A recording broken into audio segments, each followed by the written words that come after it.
PDC ôm zone CPM1A40CDR-A-V1.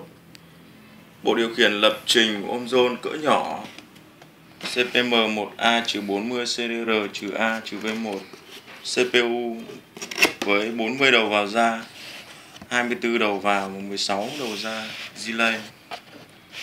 Hai bộ điều chỉnh analog, 4 đầu vào ngắt ngoài, 4 đầu vào đáp ứng nhanh, một đầu ra sung 2 kHz, một đầu vào đến tốc độ cao 5 kHz.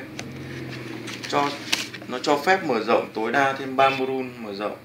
Tổng số đầu vào ra là 160 đầu vào và 40 đầu ra. Cái giải điện áp mà cấp 100 đến 240 VAC, 50 60 Hz. Nguồn cấp ngoài 24 VDC, 200 mA.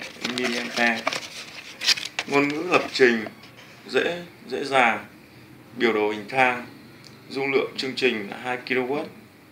Thời gian thực, tích hợp sẵn các cổng giao tiếp ngoại vi RS232, hỗ trợ chuẩn truyền thông. Firebird